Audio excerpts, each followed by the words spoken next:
Hello বন্ধুরা, দেখো তোমাদের সামনে আমি আজকে চলে এসেছি একটা নতুন ভিডিও নিয়ে। তো তোমরা ভাবছো এই শাক পাতা দিয়ে কি হবে? হ্যাঁ বন্ধুরা, এই শাক পাতা দিয়ে আমি একটি হোমমেড তেল তৈরি করব। আর এই তেলটাতে কোনো ভেজাল নেই, মাথায় মাখার তেল, ভীষণ প্রোটিন। তো নিজে হাতে যেহেতু তেলটা তৈরি করবো তাই ভাবলাম তোমাদের সাথে চলো একটু শেয়ার করি। এটা হলো আমলকি, পেঁয়াজ বাটা, মেথি, কারি পাতা, কেশতি পাতা, যা চুলকে ভীষণ ভালো করে। ছোটোবেলা থেকে কেশতি পাতার নাম শুনেছো? ন্যাড়া হলে যে মাথায় মেখে রাখতো সেই পাতা। তারপর এখানে আছে অ্যালোভেরা।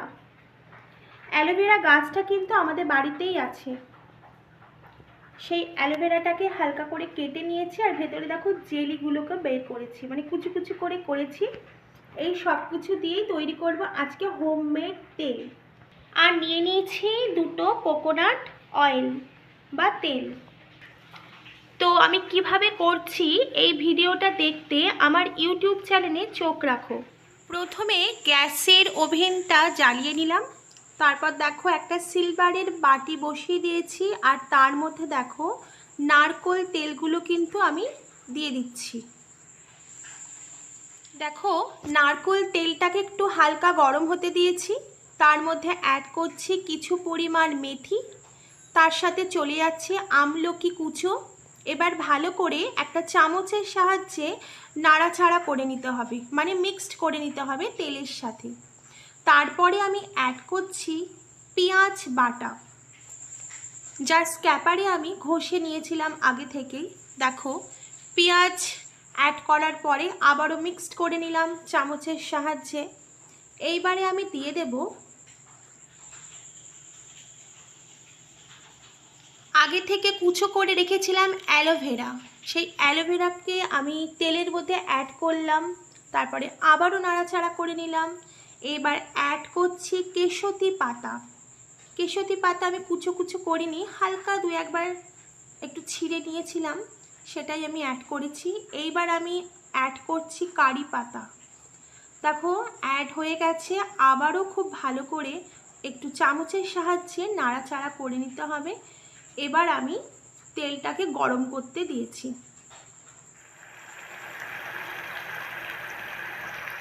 দেখো তেলটাকে এবার একটু ওভেনের মধ্যে ফুটিয়ে নিতে হবে। দেখো তেল কিন্তু এখন ফুটছে, হালকা বাদামি কালার হয়ে গেলে আমার তেলটা কিন্তু হয়ে যাবে, তখন আমি নামিয়ে নেব। এখন দেখো আমি এবার তেলটাকে একটা ছাঁকনির সাহায্যে ছেঁকে নেব। তার জন্য আমি একটা কাপ নিয়েছি। আমার মেয়ে এই কাপে দুধ বা হরলিক্স খায়, সেই কাপটা ব্যবহার করেছি, কারণ কাপ তো সাদা।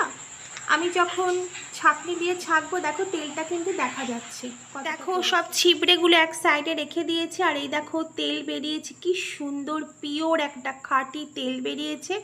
আর এই তেল দিয়ে কি করব? তোমরা কি মনে করলে এই তেল আবার খাবো নাকি? না, একদমই খাবো না। এই তেল এখন ভাগ হচ্ছে। আসলে এই তেলের 3 ভাগ হলো। এক ভাগ হলো আমার মামি, আমার বোন আর আমি, সবারই 1 কাপ করে হয়েছে। ওরা বললো যখন তুই বানাচ্ছিস আমাকে। তেলটা ঠান্ডা হওয়ার পরে আমি নিয়ে এসেছি তেলটাকে মাখানোর জন্য মাম্মামকে।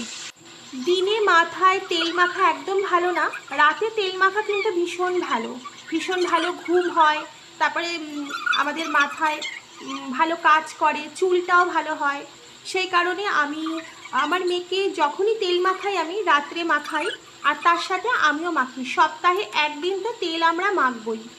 আর যেহেতু আমি তেলটা বানিয়েছি সেটা ভাবলাম তোমাদের সাথে একটু শেয়ার করে দিই। আমার মেয়ে তো বোঝে না, মেয়ে আমাকে বলছে মা কি সমস্ত জঙ্গল ঠঙ্গল দিয়ে তেলটা বানিয়েছো, আমার সব চুল উঠে যাবে না তো? আমি আবার বললাম উঠতেও পারে, দেখ কি হয়। আর এমন ভয় পেয়েছে এখান থেকে উঠেই পালিয়ে গেছে। মানে আমি তেল মাখাচ্ছিলাম আর সেখান থেকে উঠে দৌড়, যেই বলেছি তোর সব চুল উঠে ন্যাড়া হয়ে যাবে, পালিয়ে গেছে। আমি বললাম বোকা, দেখ আমিও তো চুলে তেলটা মাখবো, দেখ আমি তুই যেই তেলটা মেখেছিস আমিও সেটাই মাখছি। কি সুন্দর স্মেলটা বেরিয়েছে, গন্ধটা বেরিয়েছে দেখ। আর চুলটা যদি উঠে যাবে তাহলে আমি কেন মাখবো বল, বোকা কোথাকারে। ও আবার একটু মেরে মেরে দেখছে এটা ওটা। যাই হোক, আমার তো ভীষণ ভালো লাগছে। আর এই চুলটা ভীষণই মানে তেলটা ভীষণই প্রোটিন, এইভাবে তোমরা ব্যবহার করে মাখতেই পারো। আমার বিয়ের আগে আর কি অনেক চুল ছিল, কিন্তু তারপরে আমি আর বেশি মানে কি বলবো যত্ন করিনি, তাই জন্য উঠে গেছে আমার চুল। কিন্তু আবারও নতুন করে করতে তো হবেই, কারণ আমার মেয়ে আছে। মেয়ে তো নিজে তৈরি করতে পারবে না, ওই জন্য ছোট্ট মেয়ে, আমাকেই তৈরি করে দিতে হবে, আর ওর সাথে সাথে তো আমিও মাখবো। যাই হোক, ভিডিওটা ভালো লাগলে লাইক কমেন্ট শেয়ার, চ্যানেলটিকে সাবস্ক্রাইব করতে ভুলো না। আবার নতুন কোনো ভিডিও নিয়ে তোমাদের সঙ্গে হাজির হব। তো সুস্থ থেকো।